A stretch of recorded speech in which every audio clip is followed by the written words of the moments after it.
तो पिछले क्लास में हम लोग आई डिफेक्ट्स देख चुके थे बेटे, राइट। उसके प्रॉब्लम्स बाकी थे, न्यूमेरिकल्स उस पर बाकी थे। मोस्टली इस पर न्यूमेरिकल्स आपके रहेंगे मायोपिया से और हाइपर मेट्रोपिया पे ही प्रॉब्लम्स रहेंगे। इसमें कुछ मैं ट्रिक बताऊंगा जो कि कैसा भी प्रॉब्लम रहा है उस कॉन्सेप्ट को आप यूज करके आई डिफेक्ट के प्रॉब्लम्स को आसानी से सॉल्व कर लोगे, और वो 100% सब जगह रूल लागू होगा, राइट। क्या रूल है उसको देख लेते हैं, और उसके बाद देखिए आपके इसके प्रॉब्लम्स को बनाने में कितनी सुविधा हो जाएगी। तो जैसे दो ही डिफेक्ट मेजरली आप लोग को, मायोपिया और हाइपर मेट्रोपिया, इसमें हम लोग क्या देखे थे, आपका नियर साइटनेस, नज़दीक दिखाई देता, दूर का नहीं दिखाई देता, नियर साइटनेस। और इसमें फार साइटनेस था, दूर का दिखाई देता था, नज़दीक का फार साइटनेस। इसमें मेजर प्रॉब्लम क्या देखे थे कि आंख का क्या डिफेक्ट आता था, कर्वेचर उसका बढ़ जाता था, यानी गोलाई उसका बढ़ गया, यानी आई का जो है लेंस का जो है गोलाई बढ़ जाता था, आई बॉल जिसको बोलते हैं। यानी ये कर्व सरफेस से पहले इस तरह से एक्यूरेट जब सही रहेगा तो ये शेप का रहेगा, और ये मायोपिया होने के बाद क्या होता है, ये कर्व पार्ट इंक्रीज कर जाता है। यानी कहने का मतलब लेंस क्या हो गया, मोटा, लेंस क्या हो गया, मोटा। लेंस मोटा होने के कारण क्या होगा, फोकस डिक्रीज कर गया। फोकस डिक्रीज करने का मतलब पावर बढ़ गया, यानी पावर इंक्रीज कर गया, और इमेज कहाँ बनेगा, दूर का उसके रेटिना से पहले बन जाएगा। ये सारे माइंड में क्लियर रहना चाहिए कॉन्सेप्ट। उसी तरह से हाइपरमेट्रोपिया में क्या होता था, नज़दीक का नहीं दिखाई दे रहा है, यानी जो लेंस था वो और पतला हो गया। पर लेंस पतला होने का मतलब what you understand, focal length increase. Focal length increase means power decrease.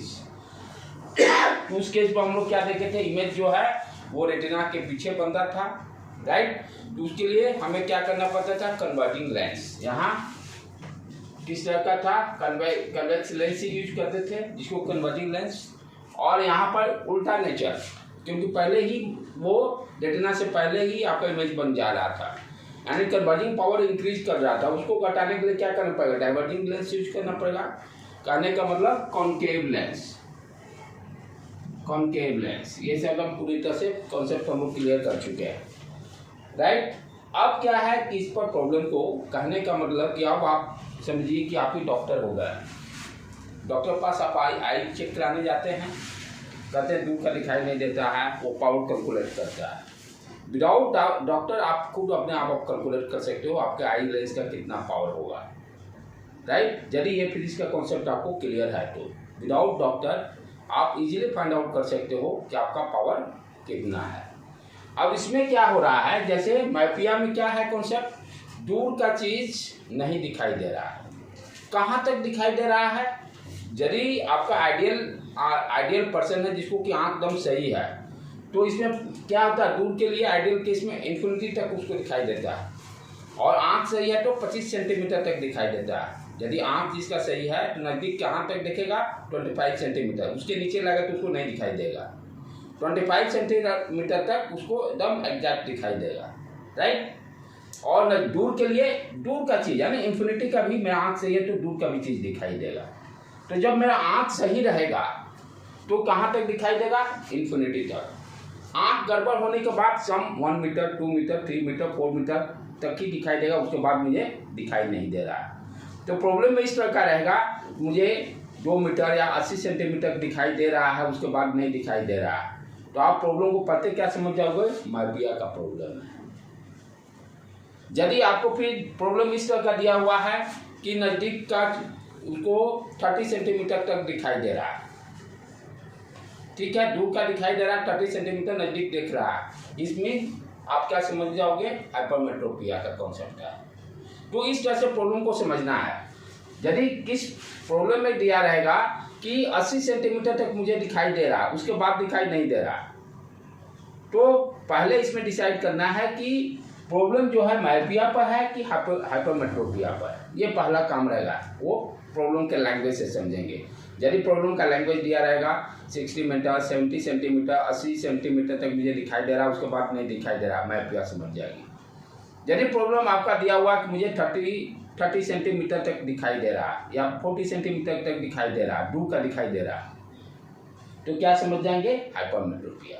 ठीक, तो आप प्रॉब्लम को कैसे समझेंगे, इसमें क्या है, हमें डॉक्टर के पास भी जाते हैं तो क्या लिखता है, पावर लिख कर देता है 2.5D 1.5D minus plus minus देता, वो सारी चीज़ देखेंगे, क्योंकि आज हम कोशिश क्या करेंगे, डॉक्टर पास जाने की कोई ज़रूरत ही नहीं पड़े, अपने आप कैलकुलेट कर सकते हैं पावर। ठीक है बेटे, तो यहाँ पर जब मेरा आँख सही है, इस केस में माइपिया यदि नहीं है मेरा, यानी आइडियल केस में यू क्या हो जाएगा, इन्फिनिटी हो जाएगा, दूर तक मुझे दिखाई दे रहा है। आइडियल केस में जब मेरा आंख सही है तो ऑब्जेक्ट कहाँ पे है, इन्फिनिटी पर है। वो इन्फिनिटी वाला ऑब्जेक्ट अब कहाँ पर दिखाई दे रहा है, 80 सेंटीमीटर पर लाने पे दिखाई दे रहा है, 80 सेंटीमीटर के बाद तो दिखाई नहीं दे रहा है। तो रियल में ऑब्जेक्ट कहाँ पर है, इन्फिनिटी पर है। जब चश्मा हम लगा रहे हैं तो वो ऑब्जेक्ट कहाँ पे इमेज बना रहा है, जहाँ तक मुझे दिखाई दे रहा है 60 सेंटीमीटर या 80 सेंटीमीटर तक। जो लेंस लगा रहे हैं, लेंस का काम क्या है, जो ऑब्जेक्ट जो इन्फिनिटी पे था यानी बहुत दूर था, उस ऑब्जेक्ट को क्या है, कहाँ इमेज बनाएगा, 60 या 70 सेंटीमीटर पर। कब, जब लेंस यूज कर लेंगे तब।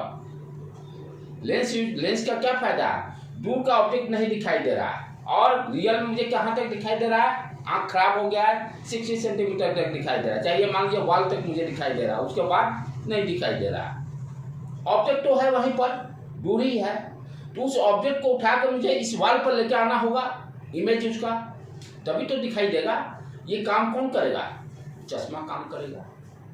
यानी चश्मा इस तरह का लेंस यूज करेंगे कि इन्फिनिटी वाला ऑब्जेक्ट का इमेज कहाँ बने, 60 सेंटीमीटर पर बने। यानी कहने का मतलब जब ऑब्जेक्ट डिस्टेंस इन्फिनिटी हो तो इमेज कहाँ बनना चाहिए, 60 सेंटीमीटर 70 सेंटीमीटर जो भी दे रहा प्रॉब्लम में। दूर का चीज नहीं दिखाई दे रहा, मैं बोला कि वॉल तक दिखाई दे रहा है, ये वॉल के मान लीजिए 60 सेंटीमीटर डिस्टेंस है, तो उस ऑब्जेक्ट का इमेज कहाँ बनेगा, इस वॉल पर बनेगा, तभी दिखाई देगा। ये कौन काम करेगा, चश्मा, लेंस। तो मैंने क्या किया कि देखिए, पावर निकालने के लिए आप क्या कैलकुलेट करने जा रहे हो, पावर का फॉर्मूला क्या, पावर को कैलकुलेट करने के लिए फोकस चाहिए, फोकस को कैलकुलेट करने के लिए ऑब्जेक्ट डिस्टेंस और इमेज डिस्टेंस मालूम होना चाहिए, क्योंकि लेंस फॉर्मूला यूज कर लेंगे 1/v - 1/u = 1/f। हमें f निकालना है, f निकालने के लिए क्या चाहिए, v के बारे में जानकारी चाहिए, u के बारे में जानकारी होना चाहिए, तभी आप f कैलकुलेट कर लोगे। f कैलकुलेट कर लोगे तो पावर भी कैलकुलेट हो जाएगा। तो यहाँ पर देखिए, जब नियर साइटनेस है, कहने का मतलब कि नजदीक मुझे दिखाई दे रहा, दूर नहीं दिखाई, तो ऑब्जेक्ट कहाँ पर है, इन्फिनिटी पर, इमेज कहाँ बनेगा, 60 सेंटीमीटर। ठीक, v ले लेंगे 60, साइन दोनों में निगेटिव, पहला फंडा, क्योंकि सारे लेफ्ट हैं, ये चलिए ऑरिजिन लेते हैं, इसके इधर ही है सारा। अब u और v मुझे मालूम हो गया, f कैलकुलेट कर लेंगे माइपिया के लिए, तो f का वैल्यू क्या हो जाएगा, जैसे इसी प्रॉब्लम के लिए f = 1/v कितना है, 1/60, माइनस साइन दे देंगे ना, 1/v, v = -60 यहाँ पुट कर दी, माइनस 1/u, u कहाँ है, इन्फिनिटी पर, माइनस इन्फिनिटी, = 1/f। अब ये क्या होगा, -1/60, 1/∞, ये तो प्लस साइन हो गया, 1/∞ 0 भी हो जाता है, राइट। तो ये तो फैक्टर क्या होगा, 1/60 + 0, 1/f। What is f, -60 centimetre. Now what is the power, power जब कैलकुलेट करते थे ध्यान देना है कि f मीटर में लेते हैं, f मीटर में लेते हैं, कहने का मतलब 100/f, ये सेंटीमीटर में है, ठीक है। ये और 100/f जब लिखते हैं, ऐसे क्या हो गया, 1/f, मान लीजिए फॉर एग्जांपल मीटर में, इसको सेंटीमीटर में कन्वर्ट कर दीजिए, मीटर में कन्वर्ट कर दीजिए, क्या कीजिएगा, /100 कर दीजिएगा, तो यहाँ पर रखिएगा तो वैल्यू क्या हो गया, power equal to 100 divided by 60, 100 तो ऊपर गया ना 60 डिवाइडेड बाई 100, 1 बाई एफ है ना, माइनस साइन है, 1 बाई एफ है, F equal to 60 divided by 100, 100 denominator में गया, 100 डिनोमिनेटर में गया, राइट। कहीं कि आप देखिए फॉर्मूला में दे देगा 100 डिवाइडेड बाई एफ सेंटीमीटर लिख देता है, 100 ऑलरेडी पुटी कर दिया न्यूमिनेटर में, और यहाँ मीटर नहीं लिखा, क्या लिख देगा, सेंटीमीटर, तो डायरेक्ट वही वैल्यू रख दीजिए, बात बराबर। ये कॉन्सेप्ट क्लियर होना चाहिए कि मीटर में लेना है, जैसे भी आप रिप्रेजेंटेशन कीजिए। अब इसको कल ये वैल्यू कट गया 5/3 कितना आ गया बेटे, -1 फिर 320 1.6 डायरेक्टर डी यूनिट होता है पावर का। अच्छा, निगेटिव साइन कहने का मतलब लेंस किस तरह का हो गया, किस तरह का, कनकेव लेंस, यानी ये देखो फोकल लेंथ इसका क्या हो गया, लाइज करेगा नेगेटिव, तो लेंस किस तरह का हो गया, पावर कितना हो गया, -1.6 डी। हाँ, जो लेंस यूज करेंगे उसका पावर -1.6 डी। लेंस का नेचर कैसा होगा, कनकेव लेंस। कहाँ डॉक्टर की जरूरत, कोई डॉक्टर की जरूरत नहीं, सिर्फ आपका ये डिस्टेंस मेजर कर लीजिए कहाँ तक दिखाई दे रहा है, वो डिस्टेंस मेजर करके आप खुद अपने आप कैलकुलेट कर सकते हैं, लेंस का नेचर भी खुद बता सकते हैं। दूर का नहीं दिखाई देगा डेफिनेटली आपका डाइवर्टिंग लेंस, डाइवर्टिंग कहने का मतलब कनकेव लेंस यूज करेंगे। डी यूनिट हो गया पावर का unit, dioptre unit, D power को, लेंस का पावर हम लोग डायोप्टर में, डॉक्टर देखते हो लिखिएगा 1.5 डी, 2.5 डी, -1.2 डी, इस तरह से लिखता है। जिसके प्रिस्क्रिप्शन में आप देखोगे यही लिखता है, राइट। तो इसलिए पहले अब तो लेंस आ गया, अब बहुत सारे इक्विपमेंट आ गए, लेटेस्ट टेक्नोलॉजी आ गया जो कि एग्जैक्ट मेजरमेंट करके दे रहा। पहले क्या डॉक्टर थे, जब इक्विपमेंट नहीं था तो आपको चश्मा वो लगा के लेंस चेक करता था कि कौन सा सुटेबल है, ये दिखाई दे रहा है, ये दिखाई दे रहा है, ये नहीं दिखाई दे रहा है, जो शूट करता था रैंडमली कर।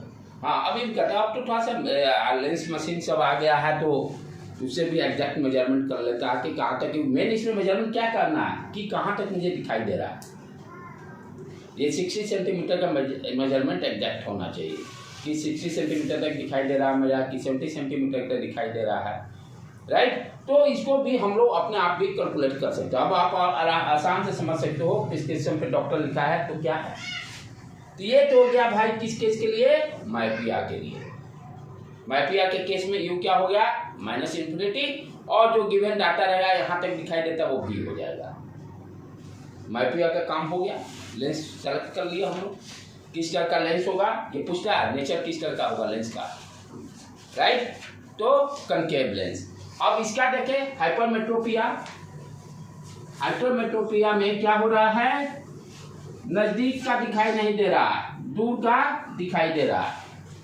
अब यहाँ भी क्या है, यू और वी की जानकारी होनी चाहिए नजदीक वाले केस में। जब मेरा आंख सही है तो कहाँ तक मुझे दिखाई देगा, 25 centimetre.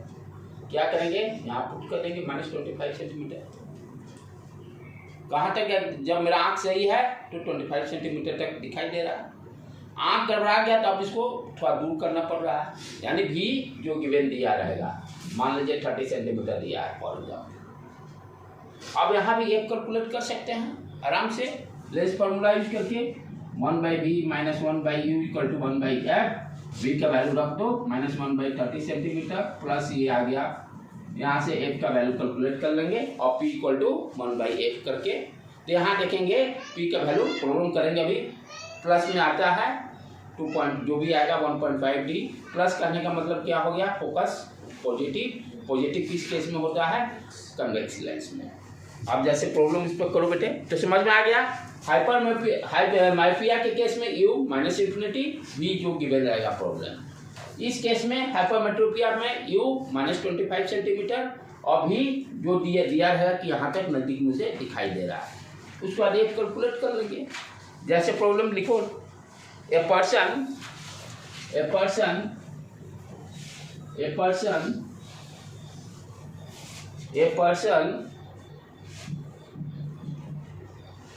A person cannot clearly see object. A person cannot clearly see object at a distance more than 50 centimeter. He is advised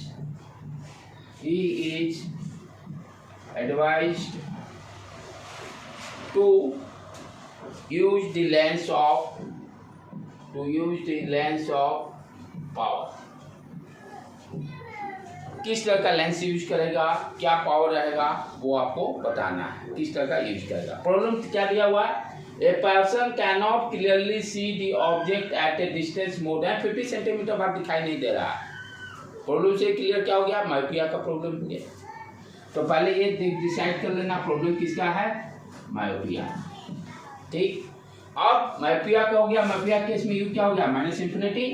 भी क्या हो गया? कहाँ तक दिखाई दे रहा है? 50 सेंटीमीटर. एक कैलकुलेट कर लो. 1/v minus 1/u 1/f. u का वैल्यू, v का वैल्यू रखो, दोनों negative.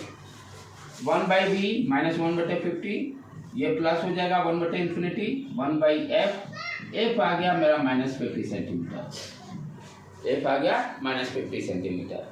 Now what is the power? Power equal to 100/f centimetre में. 100 डिवाइडेड बाई 50, माइनस साइन है, माइनस 2d. तो नेगेटिव साइन करने का मतलब क्या हो गया? आपका लेंस किस तरह का हो गया बेटे? लेंस किस तरह का हो गया? Concave lens. और पावर कितना है? 2d. पावर कितना है? 2d. देखो कितने आसानी से प्रॉब्लम को सॉल्व कर ले रहे हैं इस कॉन्सेप्ट से. हो गया सॉल्व. क्लियर है. Next problem. A old age person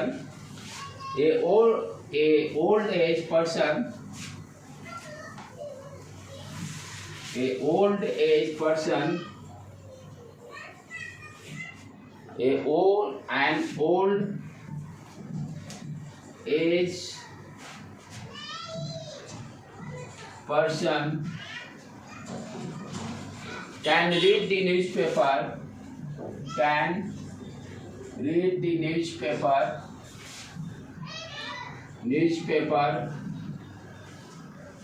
by keeping it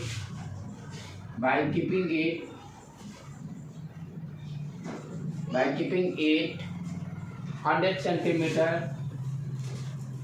centimeter in front of his eye. In front of his eye. What is the nature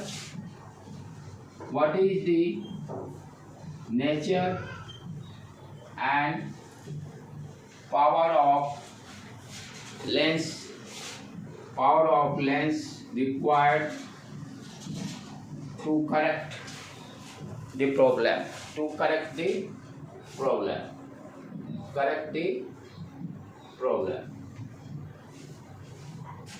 right बेटे. क्या दिया है? An old age person can read A newspaper by keeping it 100 centimetre. 100 centimetre तक उसको नजदीक वाला paper ले जाके देखना पड़ रहा है. क्लियर हो गया. हाइपरमेट्रोपिया हो गया. अब इस केस में यू क्या हो गया? Minus 25 centimetre. देखो प्रॉब्लम दिमाग सोचना ही नहीं है. फंडा क्लियर है, फटाफट आप कर दोगे. ये 100 सेंटीमीटर हो गया. एक कैलकुलेट कर लो. Use the formula 1/v minus 1/u equal to 1/f. v का वैल्यू रखो 1/100 और ये plus 1/25 1/f. What is the 1/f? Calculate कर लो. ये 100 माइनस 1 25 4 जा, और कैलकुलेशन सही है. 100 ठीक है. माइनस 1 4 और 3/100 यानी f इक्वल टू आ गया 100/3 centimetre. Now what is the power? Power equal to 100 upon f centimeter. 100 upon 100 into 3t positive value. Positive value कहने का मतलब lens concave lens. Nature of the lens, nature कैसा होगा? Concave lens. Power कितना होगा? 3D। देखो आराम से कैलकुलेट कर ले रहे हैं बिना डॉक्टर के। दोनों आंख का नहीं, हाँ दोनों का सेम रहेगा, दोनों का सेम ही रहेगा, क्योंकि दोनों आंख से देख रहे हैं ना। आंख तो मेरा सिमेट्रिक है, तो दोनों में सेम पावर जाएगा। ऐसा नहीं हुआ कि हाँ बोलो बेटे। सर मेरी एक फ्रेंड का पावर एक में कम है, एक में ज़्यादा है। वो रेयर केसेज होते हैं बेटे, रेयर केसेज। क्या होता है ना, कभी इस आँख को डॉक्टर बंद करके देखता है। आजकल टेक्नोलॉजी एडवांस है ना, ये तो हम मैथमेटिकली कर रहा है ना, तो वो थोड़ा बहुत हो सकता है, ज़्यादा कम हल्का फुल्का जरूर हो सकता है, क्योंकि अब हम लोग कंप्यूटराइज सारा डाटा कैलकुलेट कर रहे हैं। टेक्नोलॉजी अपना एडवांस हो जा रहा है। पहले था नहीं था, तो इसलिए दोनों में सेम बना देते थे डॉक्टर्स। लेकिन एज ए लेमैन जैसा बात करें तो दोनों जब भी नहीं दिखाई देगा, कुछ अदर इफेक्ट भी हो सकता है जिसके कारण एक में कम एक में ज़्यादा उसका हो रहा हो। May be other effect, may be किसी भी इफेक्ट हो सकते हैं। तो ये तो हो सकता है, ऐसे कोई बड़ी बात नहीं कि एक आँख में ये है ज़्यादा है और कम है। वो आँख कैसे डॉक्टर एक आई को बंद करके देखते हैं कि कितना दिखाई दे रहा है, वो प्रोसेस यही रहेगा, प्रोसेस सेम रहेगा। जैसे इसको बंद करके देखें, मुझे आप कहाँ तक दिखाई दे रहा है, नजदीक वाला जो यहाँ 50 सेंटीमीटर दिया हुआ है, 50 सेंटीमीटर तक दिखाई दे रहा है। इसको बंद करके देखें, मान लो आपको दिखाई दे रहा है 45 पर, 45 हो गया। भी U25 कैलकुलेट कर लिए इस आँख का डी। इसको बंद करके देखें, ये 50 पे दिखाई दे रहा है, तो इसके हिसाब से लेंस को कैलकुलेट कर लिए। ये हो सकता है, ऐसे कोई बड़ी बात नहीं है। तो इससे ज़्यादा प्रॉब्लम स्टेंट में आपके इतना ही कॉन्सेप्ट पे रहेंगे।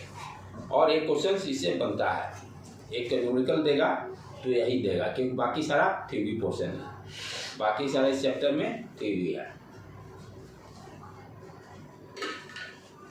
जो भी प्रॉब्लम आएगा यही दो टाइप में से कोई एक प्रॉब्लम रहेगा और पक्का रहेगा, प्रॉब्लम पक्का रहेगा। नेक्स्ट देखो, अब सबके लिए यूजफुल चीज़ें हैं। ये लेक्चर तो इतना यूजफुल है कि कान। अब इस चैप्टर में क्या था, ह्यूमन आई तो पढ़ लिया हम लोग। अब कलरफुल, आपकी दुनिया जो रंगीन दिखाई देती है उसके पीछे राज क्या है, उसके पीछे राज क्या है। कौन सा लेंस है, रेटिना पर बताया था नाम, दो तरह के रॉड और कोन। कोन करता है कलर को, डिफरेंट कलर को आइडेंटिफाई करता है। हाँ एक बार चेक करो तो बेटे, रेटिना पर दो तरह के सेल्स होते हैं, dot cells, intensity rod cell करता है, हाँ different colour cone cell. Cone cell, cone cell जो है आपको डिफरेंट कलर को वही रंगीन दुनिया दिखाई देता है उसी के कारण। ये रेटिना पर होता है, रेटिना सेल है, बेसिकली सेल है। तो कोन के कारण ही सारी दुनिया हमें रंगीन दिखाई देती है।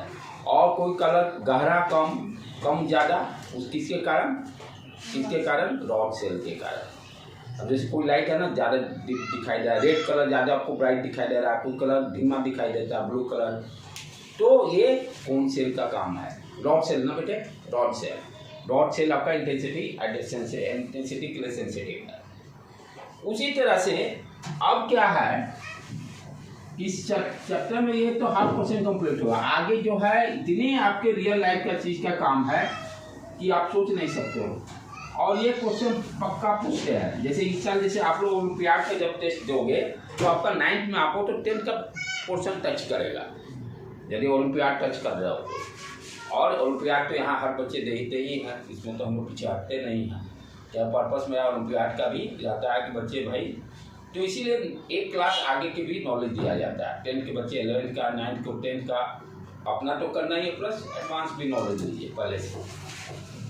अब नेक्स्ट क्या है कि कलरफुल में सबसे पहले चीज टर्म समझना है, जो कि अभी जो 10th पढ़ रहे हैं वो 12th में है सेम पोर्शन, जो 9th का पोर्शन है वो टोटल 11th में है। इसीलिए हर चीज़ को पक्का से पढ़ना है, आधा अधूरा नहीं। 9th का पढ़ना तो पूरा डीप में पढ़िए, तभी आपका JER नेट निकलेगा। 10th में पढ़ते हैं, 9th 10th में कोई कोताही नहीं। रटने का तो दिमाग से भूल जाइए, रटना नहीं है कोई भी चीज़। जितना समझ सकते हैं और जितना नहीं समझ में आता आप मेरे से पूछिए। जितने बार नहीं समझ में आता यू आस्क मी।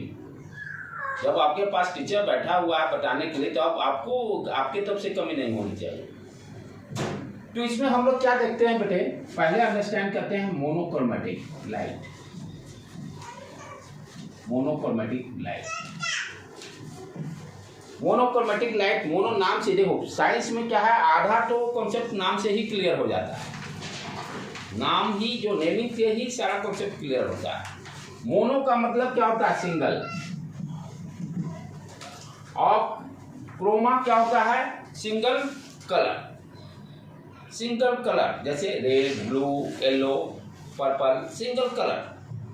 और सिंगल कलर कैसे आइडेंटिफाई होता है, हर कलर का अपना वेवलेंथ होता है। वेव को डिफरेंशिएट करने के लिए किसी भी वेव को वेवलेंथ डिफाइन करते हैं। वेवलेंथ जैसे आप डिस्टेंस मेजर करते हो ना, मीटर, सेंटीमीटर, इसी तरह से वेव को मेजर करने के लिए हम वेवलेंथ के टर्म में मेजर करते हैं, लैम्डा। लैम्डा यानी जैसे कि ये वेव है, तो वन कंप्लीट वन वेवलेंथ किसको बोलते हैं, जब साइकिल रिपीट दोबारा हो रहा है, यहां से लेकर ये क्या होता है, वन वेवलेंथ। इसके बाद सेम वेव रिपीट हो रहा है। जैसे आपका घड़ी है, घड़ी है सेकेंड स्विच, यहां से स्टार्ट हो रहा है, तो वन वेवलेंथ, ये सर्कमफ्रेंस ऑफ द डायल। इस सर्किल का सर्कमफ्रेंस क्या कहलाएगा, वन वेवलेंथ। One wavelength. इसके बाद फिर मोशन रिपीट होना स्टार्ट हो जा रहा है, तो जहां से मोशन रिपीट होना स्टार्ट हो रहा है वहां तक क्या कहलाएगा, वन वेवलेंथ। वेव को हम लोग मेजर किस में करते हैं, वेवलेंथ के टर्म में। कितना वेवलेंथ है, लैम्डा है, 2 लैम्डा है, 3 लैम्डा है, 4 लैम्डा है, 100 लैम्डा है, लाइक दैट। वेवलेंथ का मेजरमेंट हम लोग वेवलेंथ के टर्म में करते हैं। और हर कलर का अपना वेवलेंथ रहेगा, हर कलर का अपना वेवलेंथ रहेगा। रेड का अलग रहेगा, ब्लू का अलग रहेगा, वायलेट का अलग रहेगा। लैम्डा जितना ही ज्यादा उतने ज्यादा दूर तक हो जाएगा, लैम्डा जितना ही ज्यादा वो उतना ही दूर तक जाएगा, राइट। यानी ज्यादा दूर तक वो ट्रेवल कर रहा है। तो कहने का मतलब क्या है, मोनोक्रोमेटिक मीन्स सिंगल कलर। और हर कलर को, और we can say another way क्या बोलेंगे, सिंगल वेवलेंथ। सिंगल वेवलेंथ, हर कलर का वेवलेंथ है, हर कलर का वेवलेंथ है। अपने पास 7 कलर्स हैं, ठीक है।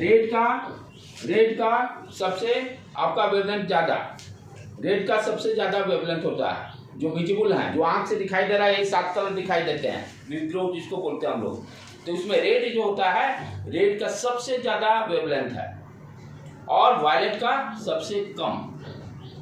रेड का वेवलेंथ सबसे ज्यादा, इसीलिए आप सुबह में देखोगे सूर्य जो है लाल दिखाई देता है। क्यों कि जब जगते हैं उसमें सन सबसे दूर रहता है, मेरे आई से ऑब्जर्वर जो जहां से देख रहा है, मॉर्निंग में सन सबसे ज्यादा दूर रहता है। तो दूर कौन सा विजिबल लाइट ट्रेवल करेगा, कलर रेड, क्योंकि रेड का वेवलेंथ सबसे ज्यादा होता है।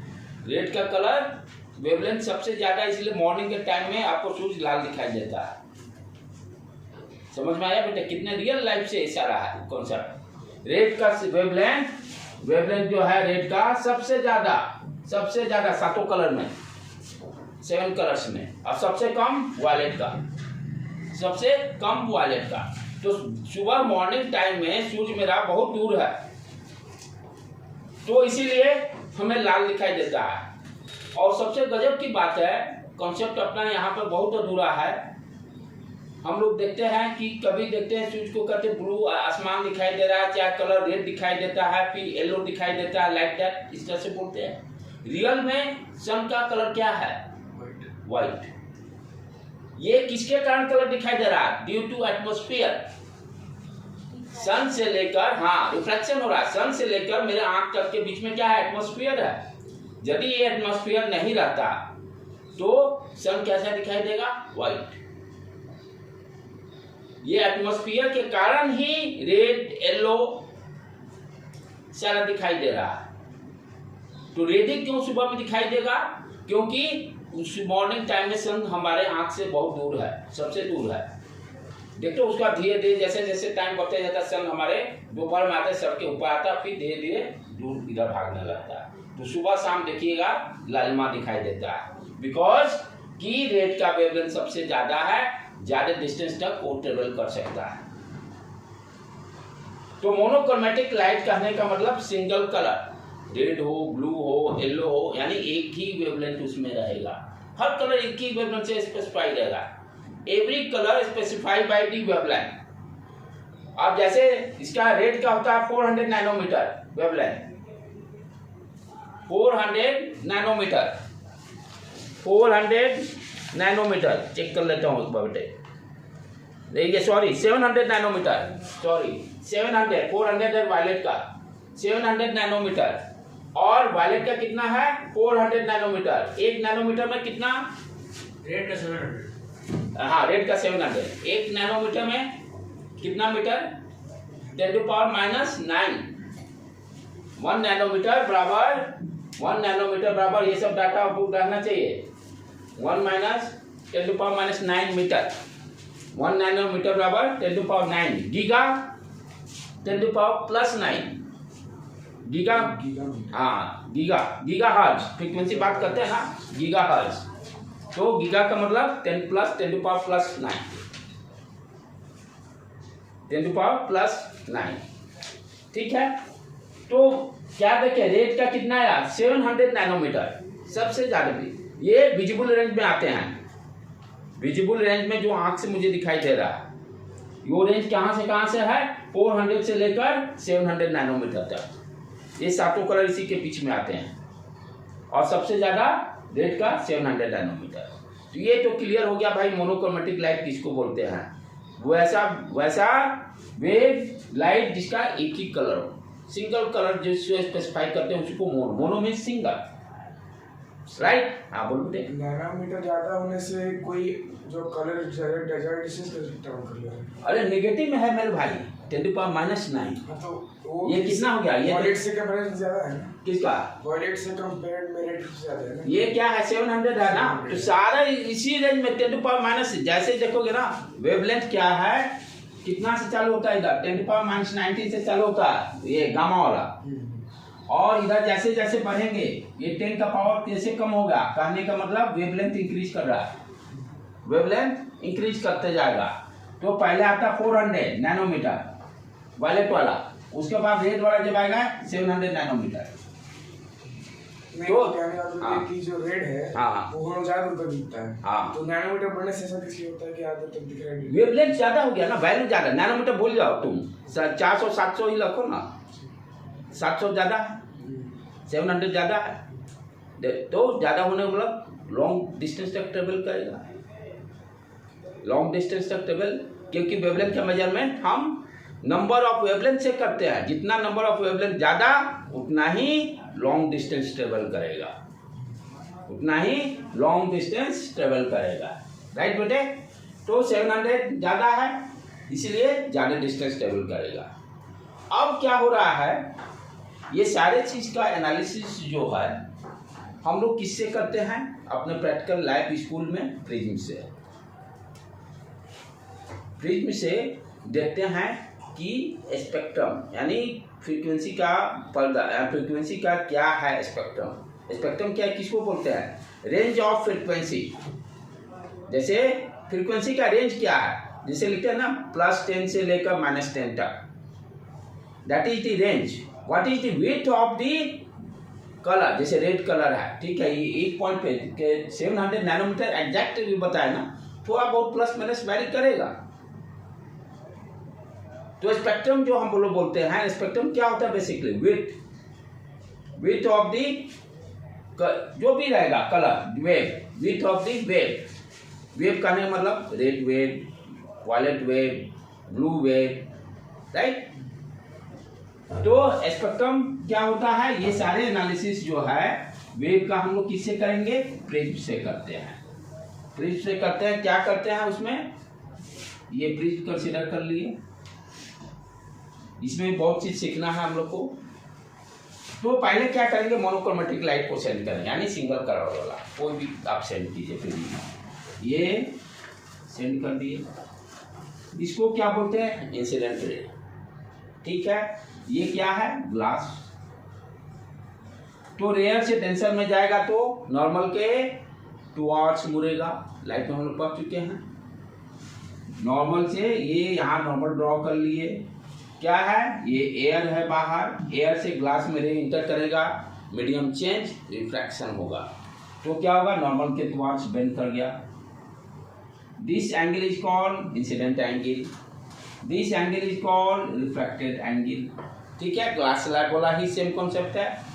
फिर ग्लास से फिर एयर में जा रहा है, फिर यहाँ पर आप क्या करोगे? नॉर्मल ड्रॉ करोगे, और जब रेयर डेंसर से रेयर में जाएगा तो नॉर्मल से अभी। ठीक है, अब इसको देखना होगा तो हम क्या करते हैं? एक स्क्रीन यहाँ लगा देते हैं। वो कलर मुझे यहाँ दिखाई देगा, वो कलर मुझे यहाँ दिखाई देगा। ठीक है, अब इसमें क्या क्या सीखना है? इंपॉर्टेंट पॉइंट, ये इसको बोलते हैं हम लोग इमर्जेंट रे। इमर्जेंट रे जिसको कि ई से डिनोट करते हैं। ए क्या होता है? Angle of prism. ए क्या होता है? Angle of prism. यहाँ देखो एंगल कितने हो रहे हैं? I incident angle, refracted angle, emergent angle, right, angle of prism, और एक होता है डेविएशन। डेविएशन बहुत इंपॉर्टेंट चीज है। डेविएशन कहने का मतलब ये मान लो प्रिज्म जब हम यूज नहीं करते तो ये रे कैसे जाता है? स्ट्रेट इस तरह से। और प्रिज्म यूज करने के कारण ये रे कहाँ जा रहा है? ये बेंड कर गया। जाना चाहिए था इस डायरेक्शन में, लेकिन प्रिज्म यूज करने के बाद क्या देख रहे हैं? ये पूरा इस तरह से बेंड कर गया। तो इसको बैक यदि हम करते हैं तो डेविएशन कितना हो गया? ये this is called del. This is called del. Del क्या हो गया? Deviation, angle of deviation, angle of deviation, angle of deviation. ठीक है बेटे? कौन सा? ये वाला? ये वाला, ये यदि प्रिज्म नहीं जाता सीधा जाता। अब क्या हो रहा है? ये तो ये जा रहा है। प्रिज्म यूज करने के बाद ये दोनों इस पॉइंट पर मिले, कितना डेविएट कर दिया? इतना। This is called angle of deviation. This is called angle of deviation. अब ध्यान देना है कि कितना, कौन सा रे कितना बेंड करेगा। जिसका वेवलेंथ ज्यादा उतना कम बेंड करेगा। बेंडिंग जो होगा डेल जो है, del is inversely proportional to the wavelength. Wavelength ज्यादा होगा, डेल कम होगा। यानी angle of deviation is inversely proportional to the wavelength. यानी रेट सबसे कम बेंडिंग करेगा, रेट सबसे कम बेंडिंग करेगा, सबसे ज्यादा वायलेंट, क्योंकि deviation angle that is inversely proportional to the wavelength. Wavelength अब वेवलेंथ कम होगा, ज्यादा होगा, डेविएशन है डेल का वैल्यू कम होगा। वो सिंबल क्या चाहिए? 8 है कि ऐसे? ये डेल इस तरह से, 8 नहीं, डेल ग्रीक वर्ड, क्योंकि सारे ग्रीक साइंटिस्ट ने इन्वेंशन किया है, इसलिए उन्होंने अपना इन्वेंशन अपने हिसाब से एंगल को, तो ग्रीक में इस तरह से लिखते हैं डेविएशन को। तो यहाँ पर हम लोग क्या क्या सीखे कि इंसिडेंट एंगल क्या होता है, रिफ्रैक्टेड एंगल क्या हो गया, इमर्जेंट एंगल क्या हो गया, एंगल ऑफ प्रिज्म क्या हो गया, और डेल क्या हो गया। डेल किस पर डिपेंड कर रहा है? वेवलेंथ पर। हर कलर का अपना अपना डेल होगा, अलग अलग। हर कलर का डेल अलग अलग होगा। रेड का अलग, ब्लू का अलग, वायलेट का अलग, ग्रीन का अलग, सबका अलग अलग, क्योंकि डेल क्या है? Inversely proportional to wavelength. तो ये deviation is very important. Deviation से हम बता सकते हैं कि कौन सा कलर है कम बेंड करेगा। तो सबसे कम बेंड किया तो भाई रेड होगा, सबसे ज्यादा बेंड किया तो वायलेट होगा। एवरी कलर का डेविएशन एंगल अलग अलग होगा। वेवलेंथ इंटेंसिटी चेंज होता है। हाँ, अब ऐसे भी सोचो कि नहीं, डेंसिटी का वेवलेंथ से नहीं लिंक है सर, क्योंकि रिफ्रैक्शन डेंसिटी पे डिपेंड करता है। वो अलग चीज है। ये वेवलेंथ एक ऐसे कैन अंडरस्टैंड जो ज्यादा दूर तक पेनिट्रेट कर सकता है। As a layman, not accurate, I am saying accurate नहीं है ये, थोड़ा सा अपने आप को समझाने के लिए। चलो वेवलेंथ ज्यादा है तो ज्यादा पेनिट्रेट करेगा, सब कुछ वो डिपेंड करता है इंटेंसिटी पर। कितना पेनिट्रेट करेगा, कितना डेप्थ में जाएगा, वो डिपेंड करेगा इंटेंसिटी। और इंटेंसिटी किस पर डिपेंड करता है? वेव का एम्पलीट्यूड क्या है, क्योंकि पावर डिपेंड करता है, मैं बताया था पावर इक्वल टू a²/2 होता है। वेव के एम्पलीट्यूड पे डिपेंड करता है, जितना ही ज़्यादा पावर उतना ही ज़्यादा दूर तक हो जाएगा। सही किस पावर का बात कर रहे हैं? ये जो जहाँ से जनरेट हो रहा है उस पावर की बात हो रहा है, जो कि वेव जहाँ से जनरेट हो रहा है उसके amplitude. Power always depends upon the amplitude of the wave.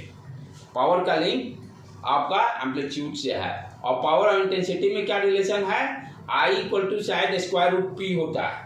I equal to intensity equal to 12th में पढ़ना है लाइट में, I इक्वल टू √ऑफ इंटेंसिटी, P क्योंकि P इक्वल टू I² होता है। हाँ, इसी तरह से डायरेक्टली प्रोपोर्शनल है, तो I equal to √P, intensity is the √P, right बेटे।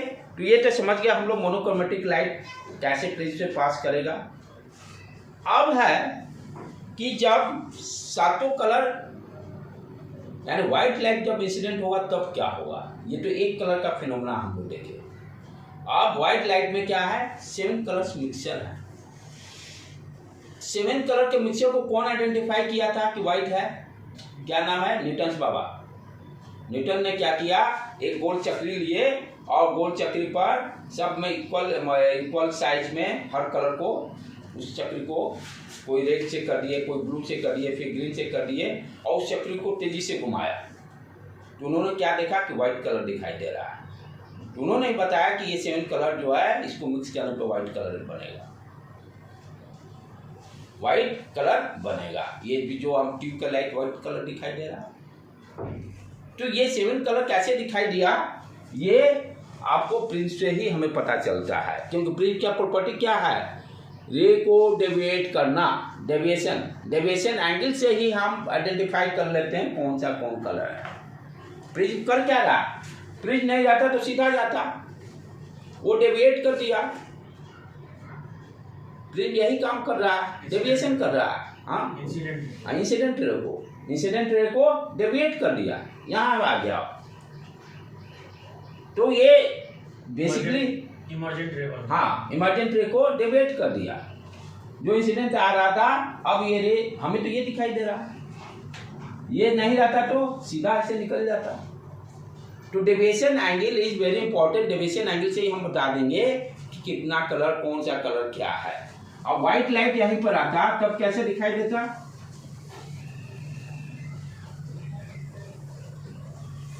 ये 7th 8th से ही ये सारी चीज हम लोग पढ़ते आ रहे हैं, और 12th तक पिंडा नहीं छूटना है।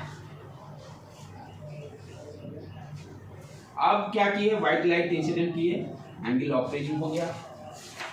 अब यहाँ पर क्या है कि ध्यान देने की बात है, बहुत यहाँ कंसेप्ट है बेटे, इसको अच्छी तरह से समझना यहाँ जरूरी है। बच्चे रट्टा मारते हैं, टीचर्स भी स्कूल में रट्टा मंगाने में तेज है।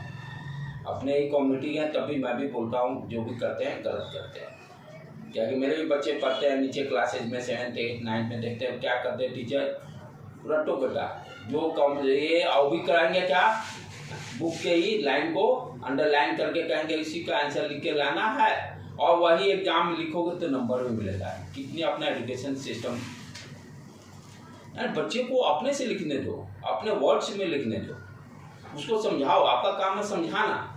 बच्चा ठीक है गलत लैंग्वेज लिखेगा ना, लेकिन जो आप याद करवा रहे हो, याद करने वाला बच्चा कभी भी कंपटीशन में सक्सेस नहीं करेगा, ये समझ लो। ये सारे स्कूल की बातें मैं कर रहा हूँ। एवरी स्कूल शुरू से बच्चे को आप देखिएगा 9th 10th तक रट्टा लगवाते हैं, और बच्चा क्या होता है, फिर पेरेंट्स 10वां के बाद निकलता है, अब तो उनका तो पिंडा छूट गया। अब सफर कौन कर रहा है, बच्चा। उसने तो याद करने की कब चीजें तो समझा ही नहीं। अब सारी चीज उसको 10th के बाद टफ दिखाई दे रहा है, क्योंकि अब तो पढ़ाई उल्टा हो गया, सीधा रखने का ही फंडा गया। आपको IIT निकालना है, मेडिकल निकालना है, जो बच्चा समझेगा वही निकालेगा। अब उसके लिए बर्डन हो जाता है पढ़ाई का ही। ये अभी स्कूल के सिस्टम बहुत ये गड़बड़ सिस्टम तक बच्चे लोग को मोटिवेट कर रहा है। टीचर्स यहाँ तक है कि कहेंगे अब तुम मेरा आंसर नहीं लिखा, नंबर तुमको 2 नंबर कम मिलेगा। अरे यार नंबर से क्या हो जाना है। लेकिन ये सब गलत चीज़ें जा रही हैं। इसलिए मैं उसको कभी प्रेफर नहीं करता हूँ उलटने का कॉन्सेप्ट को। तो क्या है, व्हाइट लाइट इंसिडेंट हुआ प्रिज्म पर लाइट बेटे। अब यहाँ पर क्या हो रहा है, रिफ्रैक्शन हो रहा है। यहाँ तक तो हम नहीं जान रहे थे ये रे कैसा है। प्रिज्म से इंटर के पहले आई डोंट नो, हाँ व्हाइट लाइट है मैं जाना था, लेकिन ये नहीं पता था कितना कलर है, ये नहीं मालूम था कितना इसमें कलर है। यहीं पे क्या होता है, ये रे स्प्लिट करता है रिफ्रैक्शन के कारण। स्प्लिटिंग मीन्स ब्रेक होना, और ब्रेक होने का मतलब उसमें डिफरेंट डिफरेंट वेवलेंथ्स है, बंच ऑफ वेवलेंथ्स, यानी अपना अपना जिसका जो वेवलेंथ है सब सेपरेट किया सबको। पहले क्या था, सारे इसमें कंबाइंड थे। अब यहाँ पर क्या हो रहा है, रिफ्रैक्शन मीडियम चेंज होने के कारण, क्योंकि मीडियम चेंज हुआ रिफ्रैक्शन के कारण क्या हो रहा है, व्हाइट लाइट स्प्लिट किया, सब अपना अपना कलर वेवलेंथ अपने हिसाब से स्प्लिट हुए, राइट। तो यहाँ पर हो क्या रहा, स्प्लिटिंग फिनोमेना, और इसी को हम लोग क्या बोलते हैं, डिस्पर्शन भी बोलते हैं। स्प्लिटिंग को ही डिस्पर्शन बोलते हैं। बच्चा ऑलवेज कंफ्यूज डिस्पर्शन और स्कैटरिंग में, डिस्पर्शन और स्कैटरिंग में बच्चा कंफ्यूज होता है। स्कैटरिंग जब आपके साइज किसी बड़े साइज से टकराता है लाइट, जो आपका वेव का लाइट, जो वेव का जो है वेवलेंथ उससे बड़े साइज से टकराएगा, तब वहां पर स्कैटरिंग होता है। अंडरस्टूड बेटे। तो वो किसी बड़े शेप से टकराने के कारण होता है, उसका साइज जो ऑब्जेक्ट का जिससे टकरा रहा है वो ज्यादा है वेव के वेवलेंथ से, वेव के साइज से, इसलिए स्कैटरिंग फिनोमेना हो रहा है, उसको पढ़ेंगे हम लोग, राइट। यहाँ पर क्या हो रहा है, स्प्लिटिंग, इस फिनोमेना को हम लोग क्या करते हैं, डिस्पर्शन, डिस्पर्स हो गया, वेव डिस्पर्स हो गया, राइट, फैल गया। तो यहाँ पे क्या हो रहा है, इसके बाद अच्छा कौन कितना फैलेगा, अभी हम लोग देखें कि जिसका वेवलेंथ कम वो कम डेविएट होगा। तो सबसे कम वेवलेंथ ज्यादा किसका है, रेड का, तो ये कम डेविएट हो गया, ये रेड वाला ऊपर आ गया। और सबसे ज्यादा, सबसे कम वेवलेंथ किसका है, वायलेट का, तो ज्यादा डेविएट करेगा, वो ज्यादा डेविएट कर गया, और बीच में सारे कलर आ गए, ये वायलेट हो गया। और उसके बाद यहाँ पर फिर क्या हो रहा है, फिर वही बेंडिंग, और यहाँ पर सातों कलर मुझे दिखाई दिए स्क्रीन पर।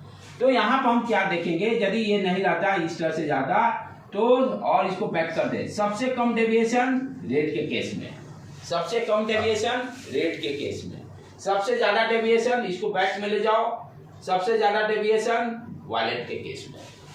रीजन वही वेवलेंथ, क्योंकि deviation is inversely proportional to wavelength, deviation is inversely proportional to wavelength, right बेटे। तो इस कॉन्सेप्ट को यहाँ पर हम लोग फॉलो कर रहे हैं, write down the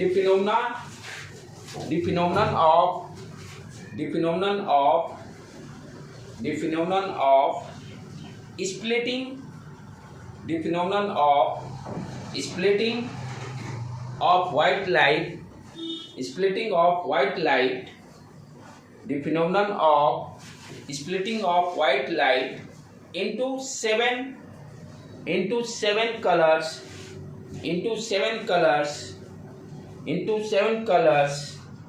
when it passes